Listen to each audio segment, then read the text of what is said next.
My name is Vincent, Osaghae, Assistant Pastor, All Saints Christian Assembly. On behalf of our Bishop, Dr. Stephen Agawa, greetings. The purpose of this video is to encourage marriage couples in our church and those who aspire to be married to invest in their relationship this year, 2019. Clearly, we invest in several important things and people in our lives. We invest in our children. We invest for our retirement. We even invest in our houses by embarking on different home improvement projects. So why not invest in our marriage? I had an opportunity to preach last September, and the title of my message was The Formula for a Joyful Marriage, Love and Respect.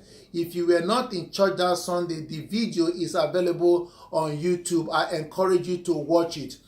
The sermon was inspired by this book that I read approximately 10 years ago, titled Love and Respect by Dr. Emerson Eggerichs.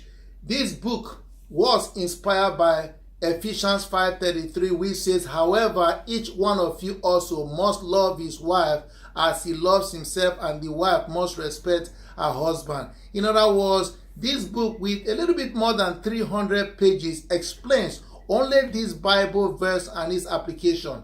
At the end of the sermon, I had a side talk with some of the marriage couples in our church and advised them to be intentional in engaging in activities that can strengthen their marriage life.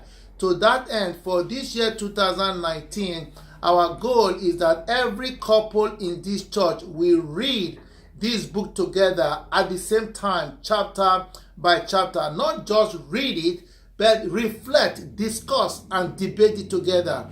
To bring my point home, listen to this analogy. Two friends on the same day purchase brand new two identical vehicles, same make and model. The mileage driven yearly is the same.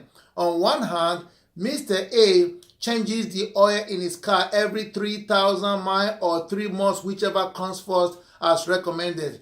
He gets the tune-up done religiously as prescribed, spends $150 every 3 months for wash and detail, so on and so forth.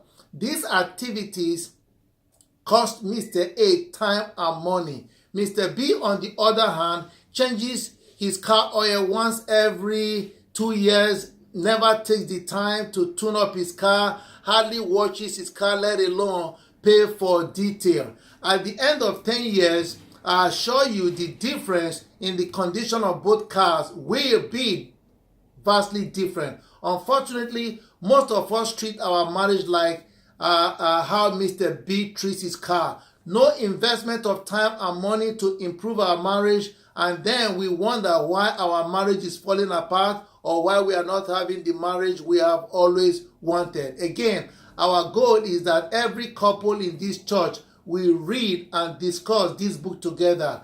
God's principles for a joyful marriage are in the Bible. God has impressed on some of his servants like Dr. Eggerichs to further explain these principles and the applications in books for our benefit. Thank you for listening. God bless your marriage.